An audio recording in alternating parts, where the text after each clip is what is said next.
We will not bow down. Let my people go. We will not bow down. Let my people go. We will not bow down.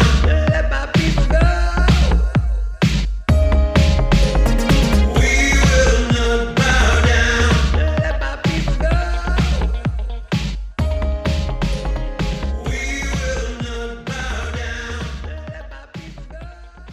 Well, hello and welcome to episode 75 of the Croydon Constitutionalist podcast, bringing classical liberalism to South London and beyond via our YouTube channel and wherever you get your podcasts. My name is Dan Heaton. Well, we recently held an event in Purley on climate, rational action and affordability, where we heard from Benjamin Elks from the Taxpayers Alliance and Harry Wilkinson from Net Zero Watch. For this podcast, we bring you their speeches from the event. Enjoy! Firstly, thank you everyone for coming along tonight. Thank you for being incredibly timely as well, which is very nice. It's great to get together doing live events. We've not done too many public ones since lockdown. We're starting to revamp them. It's great to have some guests here as well. And it's hard to find a venue, which we've done, which is good. So I'm going to just make you work first before you're going to have to sing for your supper, everyone. So quick question. We are in Purley. Does anyone know what Purley stands for? No. What it means? Purley King and Queen? No, Purley, well, the source of the word Purley means pear tree, actually a pear tree area. Over there, behind you, in front of me, is Riddlesdown. Does anyone know what Riddlesdown starts from? No? So Riddlesdown means a clearing in a wood. There is a reason I'm asking you this. Trust me. That way is Wallington. Anyone know what Wallington means? So Wallington means town of the Britons. I think the word actually is the same as the word for Wales, foreigners. It actually means. So it's a Saxon meaning. And that's in the town of Sutton. I'm almost there. Sutton, anyone know? South Farm. But we're not in Sutton, we're in Croydon. Does anyone know what Croydon means? What the meaning of the word Croydon is? I see some of you are like so. That's where the crow is, absolutely. Saxon, specifically it's Saffron Valley. So the crow, Saxon crocus. There's a reason I'm telling you this, is that the Croydon is known as the Saffron Valley because during the Roman occupation they planted an incredibly expensive and rare plant, and one that was very valuable to them in the valley of what's now called Croydon. That was the saffron, and it grew and it flourished. They made money off of it, which is why they put it there. It's how the town developed. You can't do that anymore. Why can't you do that anymore, anyone? Too cold. Give that man a cigar. Obviously not inside anymore.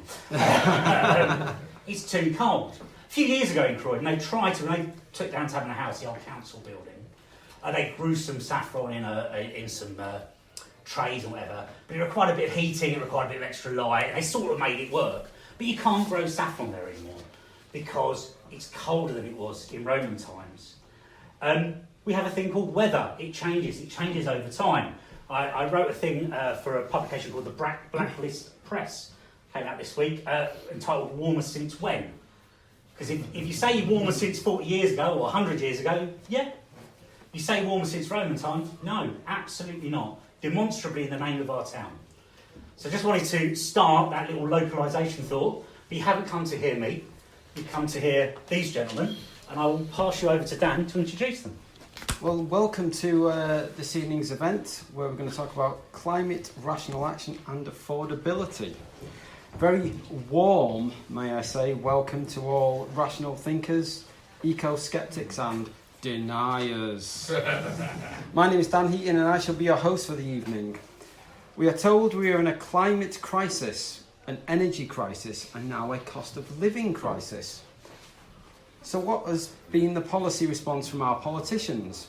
Well, the response of the Johnson government was to enshrine net zero as a legal policy. And now Keir Starmer has announced Labour's version of the Green New Deal. Well, here tonight to help us steal a Swedish girl's childhood, I'm happy to say we have Harry Wilkinson, Head of Policy at Net Zero Watch, and Benjamin Elks of the Taxpayers Alliance. Each will make a presentation and then we'll have a little break and then we'll have a joint Q&A. Okay, so first up this evening we have Benjamin Elks from the Taxpayers Alliance.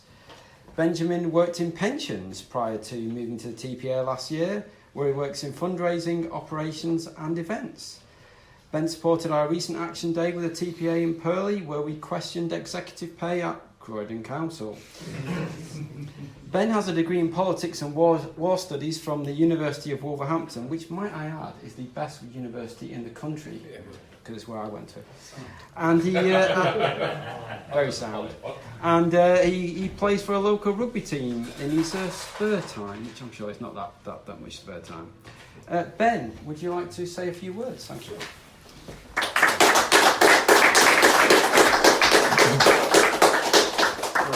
Thanks, Dan, and good evening, everyone.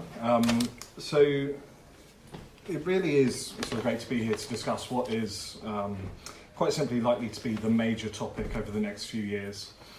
And frankly, it's an issue that has the potential to really cost us dearly in our pockets.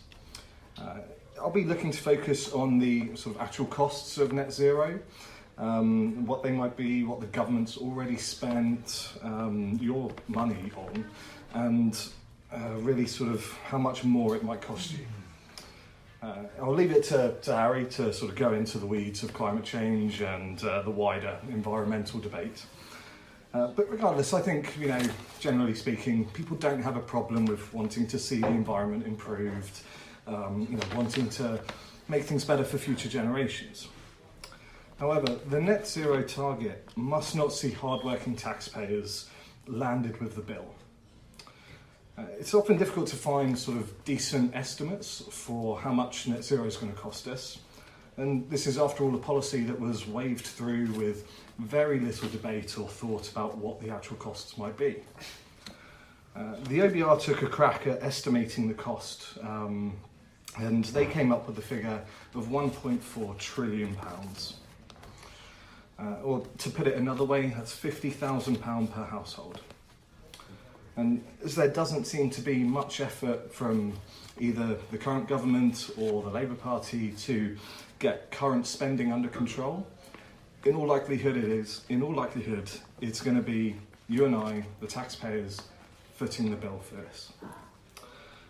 So with taxes at a 70-year high, or at least they were before Friday, not sure it was changed that much, but might have come down a touch. Family finances are already stretched. We really can't expect people to be further tightening their belts, having to pay more for food, for goods, for travel, all in the name of net zero. But what's the money already being spent on? So one project is the boiler upgrade scheme, which offers grants of £5,000 to upgrade to heat pumps. Scrap your gas boiler, install a heat pump. But already there are concerns that these heat pumps, particularly the air source ones, simply don't work particularly well. In the first instance, they're reliant on electricity to work, and that power has to come from somewhere. Now, I'm sure none of you need reminding of the power problems we face in this country, and indeed around the world, whether that's the cost or the scarcity of it. But even if we had an abundance of energy, I'm just not convinced that they work as they're advertised.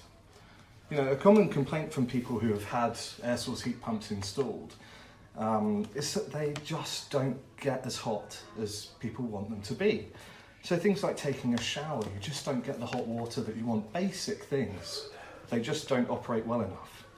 And indeed, TPA research has shown that these air source heat pumps can cost up to £18,000 to buy and install. Now, you do get another type, you get ground source heat pumps, which are deemed to be a bit more efficient, work a bit better, but they can cost in the region of £40,000 to buy and install. Now, I don't know whether anyone here can afford £40,000 to replace their boiler. I certainly can't. I suspect a large number of people can't. I couldn't even afford the £18,000 for an air source one. So I think it's really going to hit a lot of people.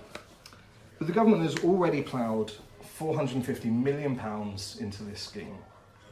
And there are some people who want to go even further.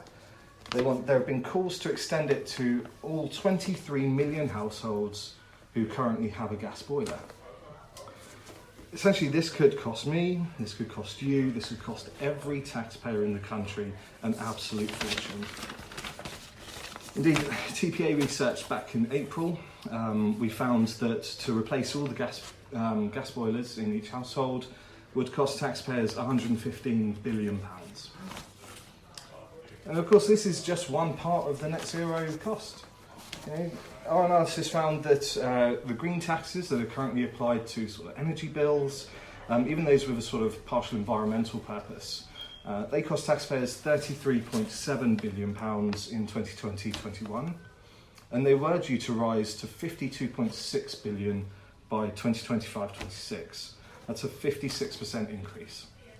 Now, fortunately, Liz Truss has said she will suspend them, so that's obviously welcome. But we don't know how long she'll suspend them for. We don't know the outcome of the next election. If Keir Starmer comes in after the next election, would not be surprised to see them reintroduced. So, even this is all, even with all of these costs, we're nowhere near achieving net zero. And there's plenty more costs coming down the line for families. Think of things like the ban on petrol and diesel cars. So ultimately, at the end of the day, before any more big decisions are made, politicians have to come clean on the cost of green. And now I appreciate that was all rather depressing. But over the coming months and coming years, the Taxpayers Alliance will be fighting hard fighting hard on this issue. But it's something we all need to be involved with. You can obviously stay up to date with the things that we're doing through our weekly bulletin. And I really hope you'll join us in the fight. Thank you.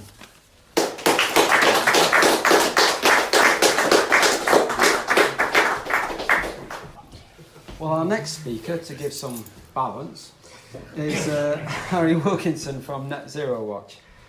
Harry is the head of policy at Net Zero Watch. Net Zero Watch aims to highlight and discuss the serious implications of expensive and poorly considered climate change policies. Harry has regularly written for the Conservative Woman and indeed has appeared with us on our podcast. Ladies and gentlemen, I give you Harry Wilkinson.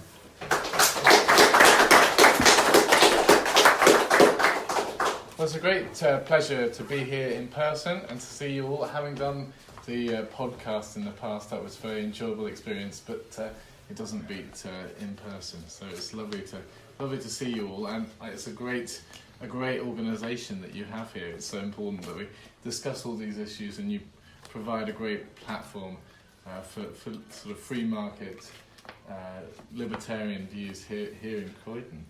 So so I think I'll just say a couple of words about Net Zero Watch and who we are and what we do.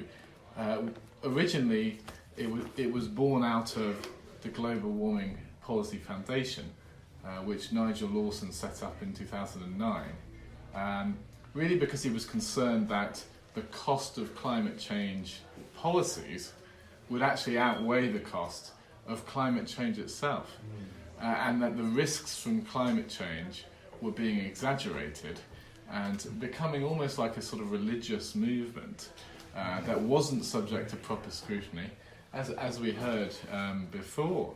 The times in which the Roman warming period, where Europe was much warmer than it is now. There's a lot of nuance to climate science which doesn't come out in the public conversation. And particularly even the IPCC reports, which are claimed to show that we're all doomed, actually say in black and white that they have low confidence in any trends in flooding at a global level, low confidence in any trends in droughts at a global level, low confidence in any trends in tropical storms at a global level. So what the science is actually saying is a long way from what you hear in the media and what people are led to believe. And so the Global Warming Policy Foundation was set up to highlight that. And then the Global Warming Policy Forum was its campaigning arm to really sort of take that message into the heart of Westminster and try and persuade politicians that a different approach was required.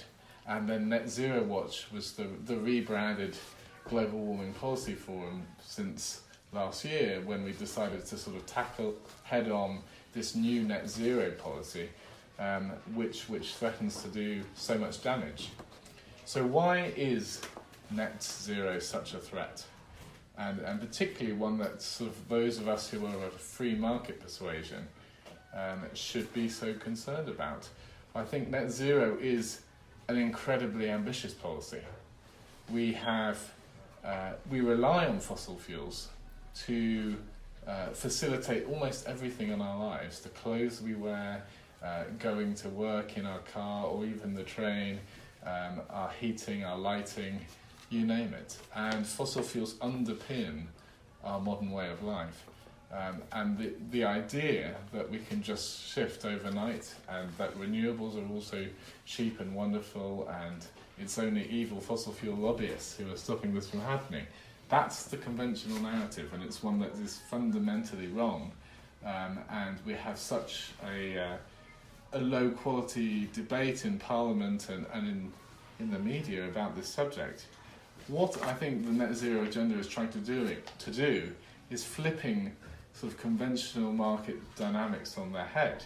What we're seeing is, rather than companies make products that people want to buy and try and improve those products so more people will buy them and that company will be successful, now what we're seeing is almost a collusion between government and big business to say, you're wrong, the consumer, you were enjoying your petrol car, but actually an electric vehicle is better. You better buy one of these, or you're a bad person, or we'll ban the alternatives in the future.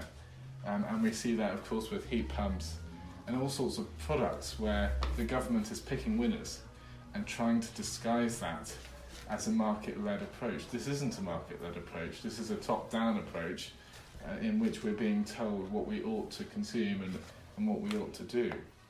So it's a huge threat to our current living standards. And I think we really need to interrogate, firstly, whether these products are actually more virtuous. I think when you look into the details of the supply chains behind electric vehicles, the rare earth metals, the cobalt that's mined by children in the Congo, we find it's all a smokescreen. The reality is these aren't more ethical products. There's a lot of vested interest behind them and a lot of sort of advertising behind them, and not much of a more ethical approach. So we have to be clear, this is picking winners. We know it hasn't worked in the past, and it isn't going to work now. So those of us of a free market persuasion should be very forthright, I think, in calling that out. It comes down to what comes first: people's right to heat their homes and stay warm without facing penury, or is that need secondary to the need to decarbonise at a rate quickly enough to meet net zero by 2050? And at the current moment, the law of the land, the law of the United Kingdom, is that we have to meet net zero by 2050. So that actually puts people's living standards second to meeting a totally arbitrary target that has no basis in science. So I think particularly we're seeing this in the energy market and are now reaping the terrible consequences. And rather than invest in the technologies that can actually meet our needs and our energy needs, we've invested in what's fashionable. We've gone with wind and solar, when actually you can't get around the problem that the wind doesn't always blow and the sun doesn't always shine. And so whatever is claimed the price of wind and solar is, you're still going to need a whole parallel backup system to provide all your energy, because there's periods where renewables are providing maybe 1%, if that, of our energy supplies, and for sustained periods of time as well. So this isn't an approach that physically can actually meet our energy needs. And there isn't an acknowledgement from government of that problem with intermittency, because they just say, the way out of the energy crisis is to build more offshore wind. That's not going to actually give us the energy we need when we need it. That's the crucial second part of the equation here. The energy we need when we need it. Because what use is a lot of surplus energy at times where it's not actually being demanded. The role of the market is to match supply and demand all the time. So there's a crucial element that's missing from that approach. And while we've heard a lot about the windfall that oil and gas companies are receiving at present moment, and that's certainly true, that those companies are raking it in, what we don't hear so much about, and that, by the way, that windfall that they're getting is a consequence of government policies and could be fixed by different government policies. If government weren't stopping so much oil and gas development from happening, then we would see the price come down. And so government is responsible for those high prices, and we shouldn't just blame the energy companies that are receiving those prices as a reflection of the market conditions that they're under. But what's not being highlighted is the fact that the renewable energy generators are actually receiving the biggest windfall of all. Because whereas oil and gas companies are taxed almost higher than any other business, the renewable energy generators are getting huge subsidies on top of the very high prices that they're getting for electricity at the moment. So under the old scheme, we had the renewables obligation, and now the way that's paid is just a top-up subsidy on top of wholesale electricity sales. So they're getting very high prices at the market, which they would be making huge profits of anyway, and then we're paying them £100 a megawatt hour on top of that, giving them a second windfall that's paid for consumers. So as Ben said before, he hopes that Liz Truss will follow through on suspending the renewable energy levies, and certainly that's something we would absolutely agree with, because how is it justifiable to give them huge additional profits on top of the profits they're getting at the moment, and all at the taxpayers' expense? And then we also see with some of the newer wind farms, which have been claimed to be super cheap, they've actually been delaying the taking up their contracts at the level that was agreed. So there's been some very high-profile new wind farms that have claimed to have very low prices, but what we're seeing is just this delay of taking up those strike prices, because these contracts were written by very friendly civil servants who really gave them a very easy ride, and were walked all over, unfortunately. Just one wind farm, which is Moray East, we calculated a few months ago that between April and August of this year, it was making an extra £145 million just for one wind farm, and that was because it had been delaying taking up its strike price. And then so for up to next March, when they claim they'll take up their lower strike price, we expect a bill of £405 million just for this one wind turbine, the best part of £500 million. And actually that was based on an estimate of electricity prices at about £180 per megawatt hour. We've actually seen electricity prices more like £250 per megawatt hour. So we're probably looking at now a bill just between April of this year and April of next year of £750 million for one wind turbine. And they can do this for another 2 more years. So 3 years in total, they can actually delay taking up their contract that they agreed, in which we heard the government say so many times, look at these wonderful cheap wind farm contracts. And actually now these companies are just screwing over the taxpayer, to put it bluntly, for all this money. So we need a much more rigorous approach that actually is much sort of more hard-headed and makes sure we negotiate a good deal for taxpayers here. Now, I think I should sort of conclude my remarks but by looking at perhaps some signs of optimism. We saw over the Conservative leadership campaign that when net zero did come up, it was very unpopular. We saw ordinary members saying that they were fed up of the approach and they wanted something different. Even Kemi Badenoch said that she was against net zero.